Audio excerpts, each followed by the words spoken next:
Remember how I always sing that song, you picked a fine time to leave me loose wheel? Well, anyhow, this tire is ready to fall off. Yeah, we got her off. You know, it might be a good time for me to look these tires over too. Oh yeah, they look kind of sad. I think it's time for a new tire. Oh no. Oh no. Then I put my hands right in grease. Oh man. Oh. Tell it on the mountain. Ah.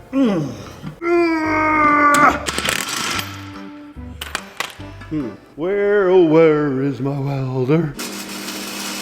We're gonna try that. Hope for the best. Woo, doggy, it came off. Due to the complexity of removing a lug nut from the tire, DC worked up quite the appetite. We're gonna have hot dogs today. We should take our hat off. You never eat lunch with your hat on. But I got buns for the hot dogs. I'll get the most important thing out here that you need to see. Cat, you can't come up here. We made spaghetti out of the can today. And I got Heinz ketchup. Cat, no, they're almost like kids. They're leeches. My dinner time, lunchtime, 12 o'clock p.m. in the morning. I guess that's what you say.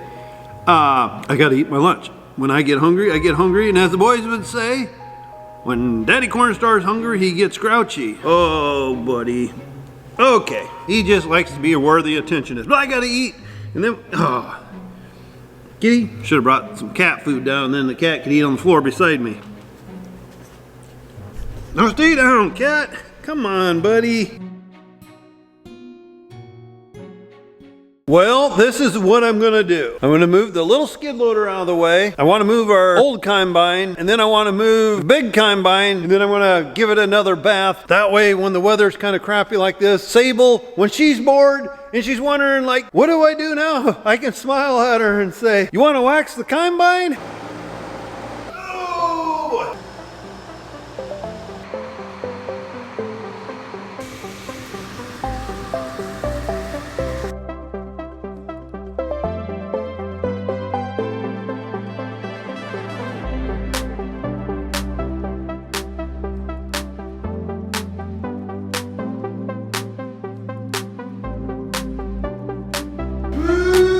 Doggy.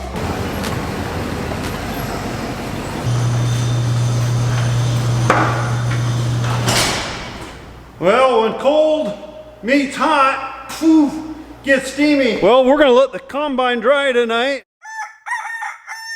And we got the snow. For you people that live in like Hawaii, Florida, you're not missing nothing. Woo, steamy in the shop. But it's always a good excuse if you bump into something. I couldn't see, my glasses were steamy.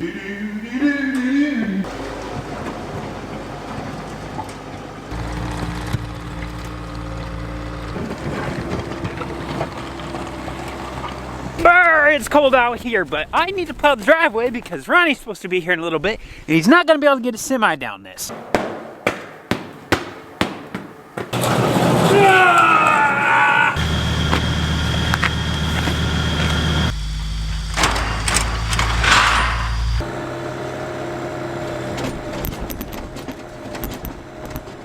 Silly snow!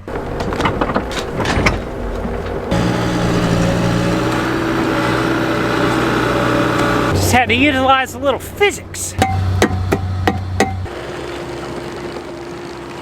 Me and Sable are over here at Cole's in his heated little shed. Down here the other day, we blew a hose. I was taking it out of his other shed, gonna start getting it ready for winter. Blew a hose, so we brought it over with a skid loader. But anyhow, me and Sable are kind of looking at some of the lines. We're gonna start tearing them off. There looks like a handful of hoses that we probably better replace. Some of these are pretty good sized hoses. A lot of pressure goes through them. It's one of them things, you open up a can of worms, where do you start and where do you stop? Wherever we start will be where we start, and wherever we stop will be where we stop. And a lot of these hoses are probably the original hoses when we bought. Look at the mess. And goes all over your foot. Yep, there it goes. Gotta keep your shoes softer. I have a tiny shoe. Or if you walk in water, that'll like water. Look what she did. It's going a little bit, isn't it?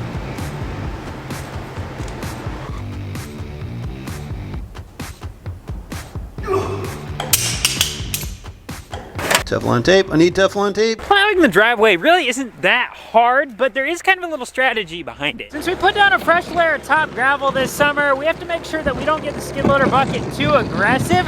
Otherwise, we end up pulling up a bunch of rocks. But then on top of that, we also have to be smart about where we push the snow. It's pretty much impossible not to have a little rock in the snow, so we don't want to push it out in the yard where we get a bunch of rocks in the grass. But at the same time, we also need to push the snow into an area that once it starts melting, it doesn't just bleed across areas that we travel through all the time. And to top it off, we want to put it in an area where it doesn't get a bunch of wind blowing across it, which would cause really deep snow drifts and then make a lot more snow to push. So what we do with this bottom area is actually push it out on the side of the road and then push it into the ditch. And then all the snow over here goes around the side of the big machine shed, and all the snow over there goes over the hill. Honestly, it's a little time consuming doing it that way, but it keeps snow out of our way, and it would help speed things up if we had a snow bucket for the skid loader instead of just using a regular bucket. And honestly, I wouldn't be opposed to a snow blower.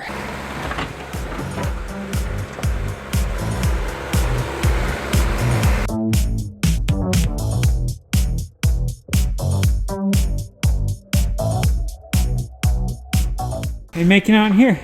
Oh, slow. We're gaining. I've got a few hoses up above yet put on. Probably better check gearboxes and stuff to make sure they're full, but I think we're coming good. Got all the new ones on there. Sable did most of them. We just put some on the other side. Oh, we replaced the whole shebang.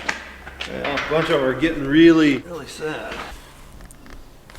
My main worry was with the big ones on that side, like this one, a lot of pressure goes through that, and if it blows, it could be deadly. It's really important for us to keep an eye on hydraulic lines because, like Dad said, if one of those blows, there's several thousand PSI that come through these. So if there's a little pinhole, that's basically like a little laser. It'll just cut right into you.